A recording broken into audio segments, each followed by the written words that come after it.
নমস্কার,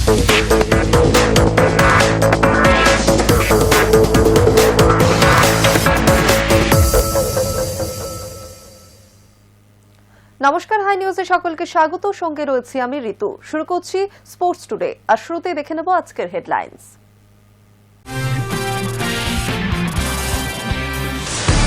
ভারতীয় ফুটবল ইতিহাসের গৌরবময় অধ্যায়। শনিবার LM10-এর উপস্থিতিতে যুব ভারতীতে মোহনবাগান অলস্টার্সের বিরুদ্ধে ডায়মন্ড হারবারের প্রীতি ম্যাচ।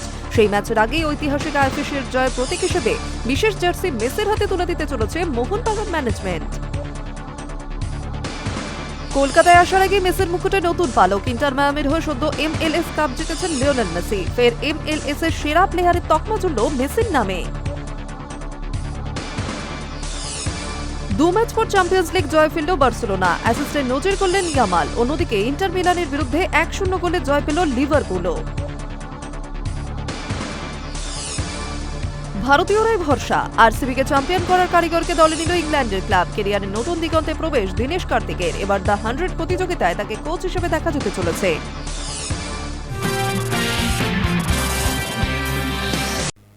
ভারতীয় ফুটবল ইতিহাসের গৌরবময় অধ্যায়, স্বাধীনতা আন্দোলনের অন্যতম মাইল ফলক।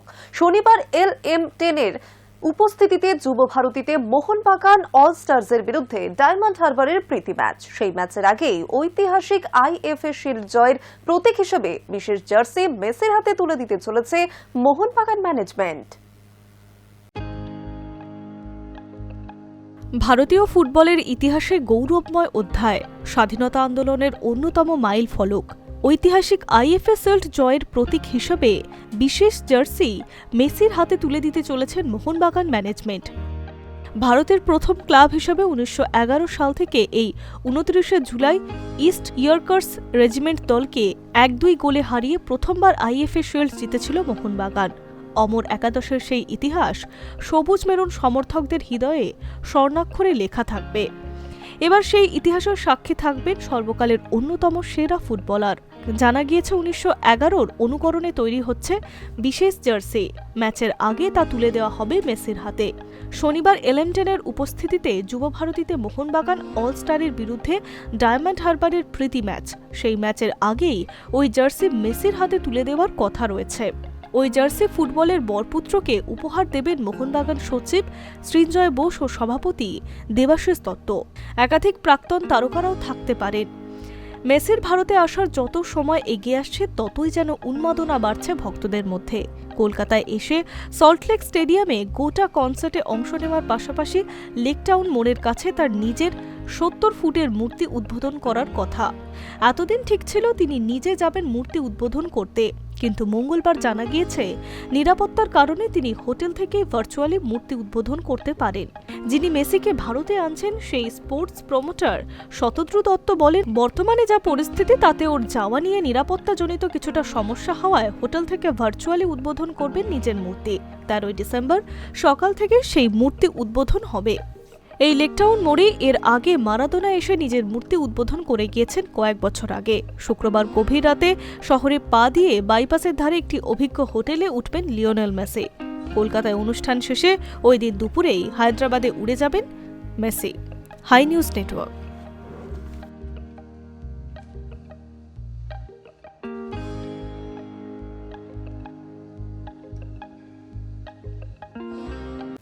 কলকাতায় আসার আগে মেসির মুকুটে নতুন পালক। তৈরি অবসর পরিকল্পনাও। ইন্টার মায়ামির হয়ে সদ্য MLS কাপ জিতেছেন লিওনেল মেসি। ফের MLS এর সেরা প্লেয়ারের তকমা জুড়ল মেসির নামে। ক্যারিয়ারে আরও একটি পালক। দিন কয়েক আগে ইন্টার মায়ামির হয়ে মেজর সকার লিগের কাপ জিতেছেন লিওনেল মেসি। আগামী 13 ডিসেম্বর কলকাতায় পা রাখছেন তিনি। আর তার আগে ফের MLS এর সেরা প্লেয়ারের তকমা জুড়ল মেসির নামে। সেই সঙ্গে প্রকাশ্যে এলো আর্জেন্টিনীয় কিংবদন্তির অবসর পরিকল্পনাও। মায়ামির মালিক ডেভিড বেকহ্যাম জানালেন, অবসরের পর বার্সেলোনাতেই ফিরে যেতে চান মেসি। বয়স 38, কিন্তু খেলার মাঠে যেন তার কোনো প্রভাবই নেই। আমেরিকার লিগে 34টি ম্যাচে তার গোল সংখ্যা 35টি, অ্যাসিস্টের সংখ্যা 28। ইন্টার মায়ামি প্রথমবার মেজর সকার লিগের কাপ জিতেছে। মোট 101টি গোল রয়েছে তার। যার মধ্যে প্রত্যক্ষ বা পরোক্ষভাবে 63টি গোলে অবদান রয়েছে মেসির। এবার টুর্নামেন্টের সেরা প্লেয়ারের পুরস্কারও পেলেন তিনি। এই নিয়ে টানা দুবার এই পুরস্কার জিতলেন 8 বারের ব্যালন ডি'অর বিজেতা। 70% ভোটের মাধ্যমে জয়ী হয়েছেন তিনি। মেসি আসার পর মায়ামির ট্রফির দৌড় শুরু। এর আগে লিগ কাপ, সাপোর্টার্স শিল্ড জিতেছেন। এবার MLS এর কাপ জিতলেন তিনি। 2028 পর্যন্ত মায়ামির সঙ্গে চুক্তি রয়েছে তার। ইতিমধ্যেই অবসরের পরিকল্পনাও করে ফেলেছেন। সেই কথা ফাঁস করেছেন ডেভিড বেকহ্যাম। প্রাক্তন ইংরেজ ফুটবলার চান অবসরের পর মেসি মায়ামিতেই থাকুক, কিন্তু মেসির পরিকল্পনা রয়েছে বার্সেলোনায় ফিরে যাওয়ার। বেকহ্যাম বলছেন, লিও আমাকে বলেছে ও ক্যাম্প নুর কাছে কোথাও থাকতে চান। ওর মতো কেউ বার্সেলোনাকে ভালোবাসে না। ওর পায়ে বার্সেলোনার ট্যাটু রয়েছে, এমনকি বোতলেও বার্সার লোগো আছে। মেসির ক্যারিয়ারে 17 বছর স্পেনের ক্লাবে কেটেছে। তারপর প্যারিস সা-যা হয়ে ইন্টার মায়ামিতে যুক্ত হন তিনি। সম্প্রতি বার্সেলোনার ক্লাব ক্যাম্প নুতে গোপনে ফিরে গিয়েছিলেন তিনি। উল্লেখ্য, 13 ডিসেম্বর কলকাতায় আসছেন মেসি। তারপর হায়দ্রাবাদ, মুম্বাই ও দিল্লিতে যাবেন তিনি। Hi news network. দু ম্যাচ পর চ্যাম্পিয়ন্স লিগে জয়ে ফিরল বার্সেলোনা। জার্মানির ক্লাব আইনট্রাক্ট ফ্র্যাঙ্কফুর্টের বিরুদ্ধে ঘরের মাঠে 2-1 গোলে জিতলেন ইয়ামালরা। তবে স্ট্রাইকাররা নয়, স্পেনের ক্লাবকে জেতালো ডিফেন্ডার জুস কুন্ডের মাথা। অ্যাসিস্টের নজির গড়লেন ইয়ামাল। অন্যদিকে ইন্টার মিলানের বিরুদ্ধে 1-0 গোলে জয় পেল লিভারপুলও। দু ম্যাচ পর চ্যাম্পিয়ন্স লিগে জয় ফিরল বার্সেলোনা। জার্মানির ক্লাব আইনট্রাক্ট ফ্র্যাঙ্কফুর্টের বিরুদ্ধে ঘরের মাঠে 2-1 গোলে জিতলেন লামিনে ইয়ামালরা। তবে স্ট্রাইকাররা নয়, স্পেনের ক্লাবকে জেতালো ডিফেন্ডার জুস কুন্ডের মাথা। অ্যাসিস্টের নজির গড়লেন ইয়ামাল। অন্যদিকে ইন্টার মিলানের বিরুদ্ধে 1-0 গোলে জয় পেল লিভারপুলও। ইংল্যান্ডের ক্লাবের সাম্প্রতিক অফর্ম ও মাঠের বাইরে মোহাম্মদ সালাহকে নিয়ে বিতর্কের মধ্যে এই জয় স্বস্তির। তবে ইউসিএলে আটালান্টার বিরুদ্ধে 1-2 ব্যবধানে অবাক হার চেলসির। লা লিগায় দারুণ ছন্দে আছে বার্সেলোনা। তবে চ্যাম্পিয়ন্স লিগে জয়ের দেখা পাচ্ছিল না হান্সি ফ্লিকের দল। সেখানে ঘরের মাঠে ফ্র্যাঙ্কফুর্টের বিরুদ্ধে 2-1 গোলে জিতল তারা। ম্যাচের প্রথম থেকে দাপট ছিল ঠিকই, কিন্তু খেলার গতির বিরুদ্ধে গিয়ে 21 মিনিটে জার্মানির ক্লাবকে এগিয়ে দেন নাউফ। প্রথমার্ধে আরও একাধিকবার ব্যবধান বাড়ানোর সুযোগ পেয়েছিল তারা, কিন্তু দ্বিতীয়ার্ধে 3 মিনিটের ব্যবধানে জয়ের জন্য প্রয়োজনীয় গোল তুলে নেয় বার্সা। দুটোই এলো জুলস কুন্ডের হেড থেকে। প্রথমটির অ্যাসিস্ট মার্কাস র্যাশফোর্ডের, দ্বিতীয়টি ইয়ামালের। ইউসিএলে এটা তার 14তম অ্যাসিস্ট। 14 বছর বা তার কম বয়সী ফুটবলারদের মধ্যে এটা সর্বোচ্চ অ্যাসিস্টের নজির। অন্যদিকে গত কয়েকদিন ধরে বিতর্কে বিদ্ধ লিভারপুল। মোহাম্মদ সালাহ শুধু ক্লাব ছাড়ার দোরগোড়ায় নন, কোচ আর্নে স্লটের বিরুদ্ধে ক্ষোভ উগরে দিয়েছেন। ইংলিশ প্রিমিয়ার লিগেও ক্রমশ পিছিয়ে পড়ছে। এই পরিস্থিতিতে ইটালিতে গিয়ে ইন্টার মিলানকে হারানো তাদের বাড়তি আত্মবিশ্বাস দেবে। পেনাল্টি থেকে একমাত্র গোল করেন ডমিনিক সবোজলাই, যদিও অনেকের মতে সেটা পেনাল্টি না দিলেও চলত। ইউসিএল এর আরেকটি ম্যাচে চেলসি হেরে গেল ইটালির আরেক ক্লাব আটলান্টার বিরুদ্ধে। প্রথম জোয়ায় পেদ্রোর গোলে ব্লুসরা এগিয়ে গিয়েছিল, তবে দ্বিতীয়ার্ধে স্কামাকা ও ডে কেটেলারে আটলান্টাকে জিতিয়ে দেয়। High news network.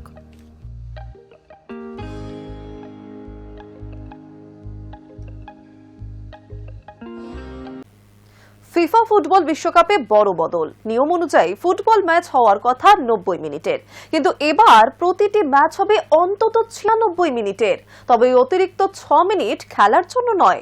তবে কেন এই অতিরিক্ত সময়? ফিফা ফুটবল বিশ্বকাপে বড় বদল। নিয়ম অনুযায়ী ফুটবল ম্যাচ হওয়ার কথা 90 মিনিটের, কিন্তু এবার প্রতিটি ম্যাচ হবে অন্তত 96 মিনিটের। তবে এই অতিরিক্ত 6 মিনিট খেলার জন্য নয়, বরাদ্দ হয়েছে ম্যাচের মাঝের বিরতি হিসেবে। একটু খোলসা করে বলা যাক, 2026 বিশ্বকাপে থাকছে হাইড্রেশন ব্রেক। গরমের দেশে খেলা হলে এই হাইড্রেশন ব্রেক দেওয়া হয়। আমেরিকা, কানাডা এবং মেক্সিকোতে বিশ্বকাপ হবে এবার। তাপমাত্রা বেশির দিকেই থাকবে। তাছাড়া অনেক ম্যাচ রয়েছে ভর দুপুরে, সে কারণেও হাইড্রেশন ব্রেক থাকাটা জরুরি। সেসব ভেবেই ব্রেক এবার বাধ্যতামূলক করা হলো ফিফার তরফ থেকে। 2026 সালের ফুটবল বিশ্বকাপে 2 অর্ধে নেওয়া হবে হাইড্রেশন ব্রেক। ফিফার তরফে জানানো হয়েছে প্রতি ম্যাচে প্রত্যেক অর্ধে 22 মিনিটের মাথায় হাইড্রেশন ব্রেক নেওয়া হবে। 3 মিনিট করে সময় ধার্য করা হয়েছে এই ব্রেকের জন্য। জলপান এবং ফুটবলারদের বিশ্রামের জন্য এই সিদ্ধান্ত ফিফার। এবার আমেরিকার বেশিরভাগ স্টেডিয়ামেই ছাদ রয়েছে শীততাপ নিয়ন্ত্রণের ব্যবস্থাও। তবু ম্যাচে 2 বার হাইড্রেশন ব্রেক বাধ্যতামূলক এবং সেটি দেওয়াও হবে। ফলে ম্যাচগুলি এমনি 96 মিনিটের হবে, সঙ্গে যোগ হবে ইনজুরি টাইমও। আগামী বছর 11 জুন থেকে শুরু ফুটবলের মেগা ইভেন্ট। প্রথম ম্যাচে আয়োজক মেক্সিকোর মুখোমুখি হবে দক্ষিণ আফ্রিকা। 2010 সালের বিশ্বকাপও এই ম্যাচ দিয়ে শুরু হয়েছিল। 16 বছর বাদে সেই ম্যাচের পুনরাবৃত্তি হল। বিশ্বকাপ ফাইনাল হবে 19 জুলাই। ইতিমধ্যেই বিশ্বকাপের সূচি ঘোষিতও হয়েছে। High news network.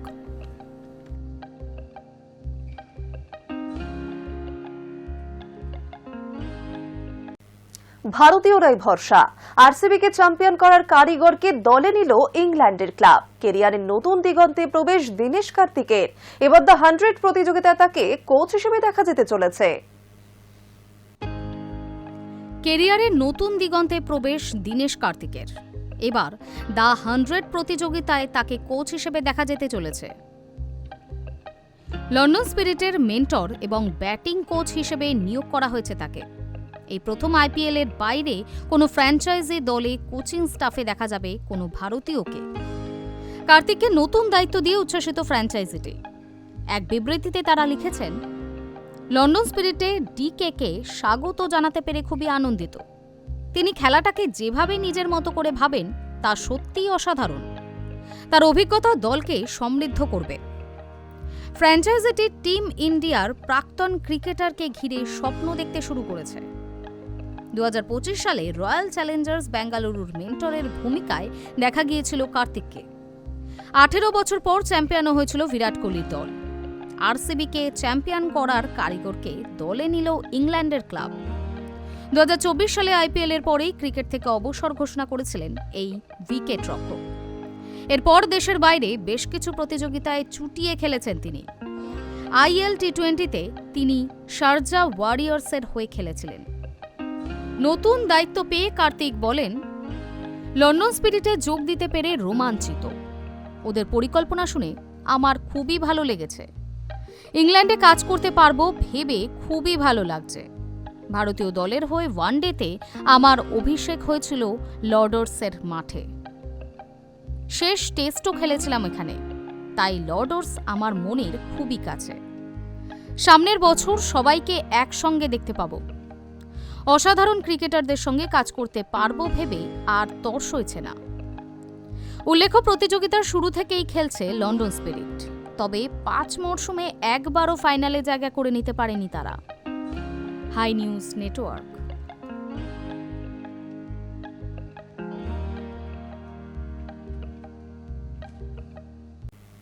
আইপিএল এর মিনি নিলাম নিয়ে উন্মাদনা তুঙ্গে উঠতে শুরু করেছে। 16 ডিসেম্বর সংযুক্ত আরব আমিরাতে নিলাম, যেখানে আগে নিলামে নাম লেখানো প্লেয়ারের সংখ্যা ছিল প্রায় 1400-র কাছাকাছি। সেখান থেকে এক ধাক্কায় বাদ পড়েছে 1005 জনের নাম। আইপিএল এর মিনি নিলাম নিয়ে উন্মাদনা তুঙ্গে উঠতে শুরু করেছে। 16 ডিসেম্বর সংযুক্ত আরব আমিরাতে নিলাম। এবারে নিলামে স্লট আছে 77টি, যার মধ্যে বিদেশিদের জায়গা রয়েছে 31টি। সব মিলিয়ে 350 জন ক্রিকেটারকে নিয়ে দড়ি টানাটানি চলবে। যেখানে আগে নিলামে নাম লেখানো প্লেয়ারের সংখ্যা ছিল প্রায় 1400-র কাছাকাছি, সেখান থেকে এক ধাক্কায় অনেক নাম বাদ পড়েছে। আবার বিশেষ অনুরোধে এক বিদেশি তারকার নিলামে নাম ঢোকার ঘটনাও ঘটেছে।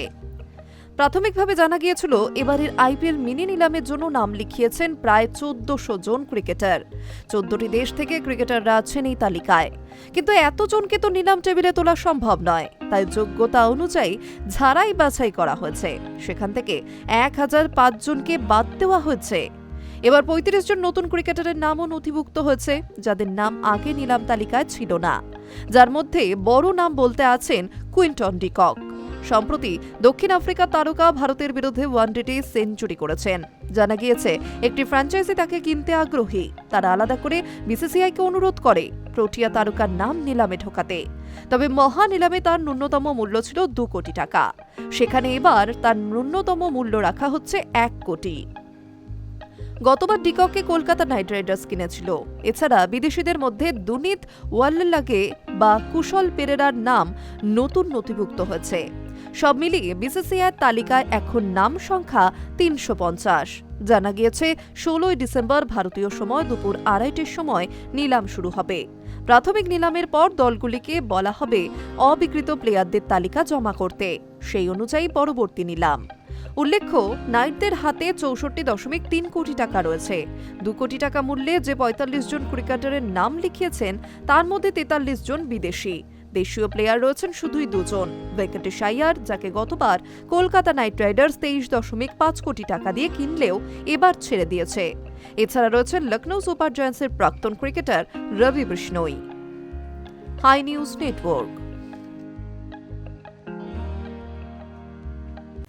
বিয়ে ভাঙার পর প্রথমবার জনসমক্ষে স্মৃতি জানালেন জীবনের একমাত্র ভালোবাসার কথা। বুধবার দিল্লিতে এক অনুষ্ঠানে হরমনপ্রীতকে দেখেই জড়িয়ে ধরলেন স্মৃতি। পলাশ পর্ব অতীত করে স্বমহিমায় জনসমক্ষে স্মৃতি মান্দানা। বুধবার দিল্লিতে এক অনুষ্ঠানে দেখা গেল বিশ্বজয়ী ভারতীয় তারকাকে। অনুষ্ঠানে মহিলা দলের অধিনায়ক হরমনপ্রীতকে দেখেই জড়িয়ে ধরলেন স্মৃতি।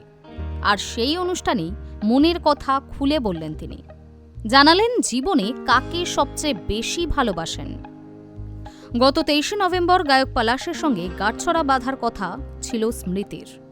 গায়ে হলুদ থেকে মেহেন্দি, বিয়ের আগে নানান অনুষ্ঠানও হয়েছিল হই হই করে। কিন্তু বিয়ের দিন সকালেই হৃদরোগে আক্রান্ত হন স্মৃতির বাবা শ্রীনিবাস মান্দানা। তখনই বিয়ে স্থগিত হয়। পলাশ নিজেও অসুস্থ হয়ে হাসপাতালে ভর্তি হন। তবে পরে প্রকাশ্যে আসে বিয়ের অনুষ্ঠান চলাকালীনই নাকি এক কোরিওগ্রাফারের সঙ্গে ঘনিষ্ঠ হন পলাশ। ফাঁস হয় অন্য এক মহিলার সঙ্গে পলাশের ঘনিষ্ঠ চ্যাটও। নেটিজেনদের বক্তব্য, সম্ভবত সেই কারণেই পলাশের সঙ্গে সম্পর্ক ভেঙেছেন স্মৃতি। গত রবিবার দুপুরে ইনস্টাগ্রাম স্টোরিতে দীর্ঘ বিবৃতি দিয়ে স্মৃতি জানিয়ে দেন পলাশের সঙ্গে বিয়ে ভাঙছেন তিনি। তবে কেন এই সিদ্ধান্ত সেই নিয়ে যদিও কিছু বলেননি বিশ্বকাপজয়ী ক্রিকেটার। পলাশও বিয়ে ভাঙার কথা ঘোষণা করেন সমাজ মাধ্যমে। তারপরই আসন্ন শ্রীলঙ্কা সিরিজের জন্য অনুশীলনে নেমে পড়েছিলেন স্মৃতি। আর এদিন রাজধানীতে হাজির হন একটি ব্র্যান্ডের অনুষ্ঠানে, যেখানে সাফ জানিয়ে দেন ক্রিকেট ছাড়া আর কিছুই ভাবছেন না তিনি। অনুষ্ঠানে স্মৃতি বলেন, আমার মনে হয় না ক্রিকেটের চেয়ে বেশি আর কিছু ভালোবাসি। ভারতের জার্সি আমাদের মোটিভেট করে। সমস্ত সমস্যা একপাশে সরিয়ে রেখে একটা বিষয়ই ফোকাস করি। স্মৃতি যেন সাফ বুঝিয়ে দিলেন তার জীবনে পলাশ পর্ব সম্পূর্ণ অতীত।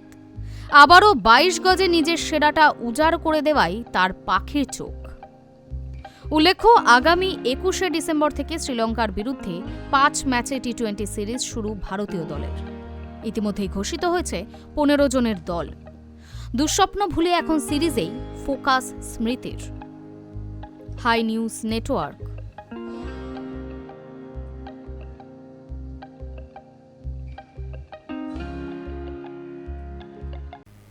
স্পোর্টস টুডে আজ এই পর্যন্তই। আরও অন্যান্য খবরের জন্য নজর রাখুন হাই নিউজে।